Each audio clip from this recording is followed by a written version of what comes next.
আমি বারবার বলছি ভাই, আমি একজন সাকিবিয়ান।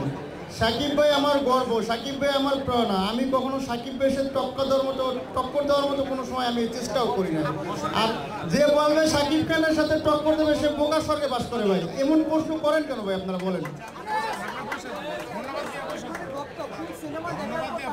আমি যখন ডার্ক হল রিলিজ দিয়েছি তখনও বলছি ভাই, সাকিব খান 26 বছর কষ্ট করে ক্যারিয়ার করছে, তো সাকিব খানের প্রশ্ন না করাই ভালো আমি মনে করি, কারণ আমি নিজেও একজন সাকিবিয়ান।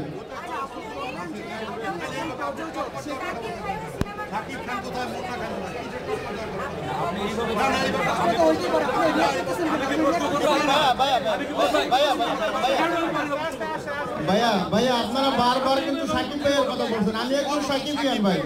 আমি যখন প্রথম সিনেমা রিলিজ দিয়েছি তখনও বলছি আমি একজন সাকিবিয়ান। সাকিব খানের এমন কোনো সিনেমা নাই যে আমি না দেখছি। প্লিজ ভাই এই প্রশ্নটা করবেন না আপনারা। এবার একটু ভিন্ন কেন? আমি কোনো ইন্টারভিউতে কখনোই বলি না যে বিদেশের বাইরে নিয়ে, বিদেশের নায়িকা নিয়ে আমি সবসময় না না না বলছি, যদি বাংলাদেশের নায়িকার সাথে বেডে বলে না মিলে তখন অবশ্যই আমরা বিদেশ থেকে নায়িকা নিয়ে আসবো, এরকম বলা হয়েছে। বলেন আর কোনো প্রশ্ন থাকলে বলতে পারেন। সিনেমার ভিতরে আমি মনে করি অ্যাকশন, রোমান্টিক, পলিটিক্স সব কিছুই থাকা দরকার। একটা সিনেমা আমরা টাকা দিয়ে কেন দেখি? আনন্দ পাওয়ার জন্য। একটু সময় যখন আমাদের হাতে থাকে, যারা বাংলা সিনেমা যারা দেখি তারা অবশ্যই একটু আনন্দ নেওয়ার জন্য, একটু সময়টাকে উপভোগ করার জন্য সিনেমা দেখি। তো শুধু রোমান্টিক নয়, একটা সিনেমার ভিতরে সব কিছুই থাকা দরকার। আমার ডার্ক হলটাও ছিল, আর ডার্ক হল তো আমার প্রথম সিনেমা। আশা করি তছনছ সারা বাংলাদেশ তছনছ করে দেবে ইনশাআল্লাহ।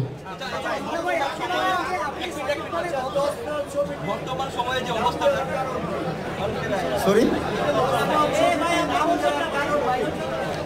যেহেতু আমি অ্যাকশন সিনেমা করতে ভালোবাসি, আমার ডিরেক্টর বদিউল আলম খোকন স্যার যখন আমাকে গল্পটি শোনায় তখন আমরা চিন্তা ভাবনা করি সিনেমার নাম দেব তছনছ।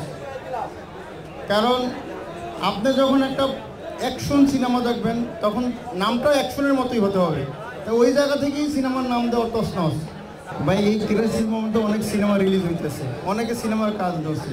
আর যেহেতু মুন্না খান মাল্টিমিডিয়া, মুন্না খান শুধু অভিনেতা না, মুন্না খান একজন প্রযোজক। মুন্না খান মাল্টিমিডিয়া প্রযোজনা প্রতিষ্ঠান থেকে 100 মিউজিক্যাল ফিল্মের উপরে রিলিজ করা আছে মুন্না খান মাল্টিমিডিয়া ইউটিউব চ্যানেলে।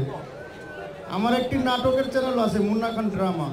যেহেতু প্রযোজনা করি, আমার বাংলাদেশে কোনো বিজনেস নাই, আমি বাইরে বিজনেস করি। সো সেই ক্ষেত্রে আমি যেহেতু প্রযোজনা করি, আমার সিনেমা বানাতেই হবে। সিনেমা বানানো আমার নেশা, সিনেমা বানানো এখন হয়ে গেছে আমার পেশা। কারণ সিনেমাকে আমি ভালোবাসি, সিনেমার মানুষকে আমি ভালোবাসি। তো সেই জায়গা থেকেই সিদ্ধান্ত নেওয়া যে আমার নেক্সট সিনেমা তছনছ বানাবো। আরও সিনেমার ঘোষণা আসতে আছে ইনশাআল্লাহ, দেখা যাক। অলরেডি আন্ডার প্রসেস, গল্প রেডি হইতেছে। আসলে কোনো ব্যবসায়ী প্রফিট চিন্তা করে বিজনেস করে না, ব্যবসায় লাভও আছে লসও আছে, এই হিসাব করে আমরা কাজ করি।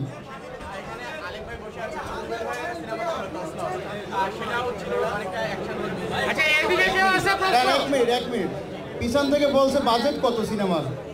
বদিউল আলম খোকন 34টা সিনেমা বানিয়েছে, আপনার কত টাকা মনে হয়েছে বাজেট? সিনেমায় ইয়াসমিন হক বই আছে, সুপার হিট নায়িকা, একদম প্রথম সারির নায়িকা। আমাদের মিশা ভাই আছে, আলেকজান্ডার বউ আছে, একদম নিচ থেকে উপর পর্যন্ত আসছেন। কতগুলো ব্যানার দেখছেন, নিজ ব্যানার, কতগুলো শিল্পী আছে। তো বাজেটটা এখনই বলা যাইতেছে না, একটু ওয়েট করেন, সময় সব বলে দেবে। রুবেল ভাইয়ের তছনছ ছিল, রুবেল ভাইয়ের তছনছ ছিল। এক মিনিট, রুবেল ভাইয়ের তছনছ ছিল। আমাদের সিনেমায় একটা নিয়ম আছে, 12 বছর পরে সেম নেম আবার দেওয়া যাবে, তা না হলে তারা কিন্তু পারমিশন দেয় না। আর রুবেল ভাইয়ের তছনছ থেকেই প্রেরণিত হয়ে আমি তছনছ, নতুন যুগের তছনছ বানাইতেছি। ধন্যবাদ রুবেল ভাইয়াকে যে এত সুন্দর একটা নাম। আমি তছনছ নিজে সিনেমা হলে গিয়ে দেখেছি। ভাই একটা প্রশ্ন হচ্ছে যে, মানে শাকিব খানকে টেক্কা দিতেই কি আপনার সিনেমা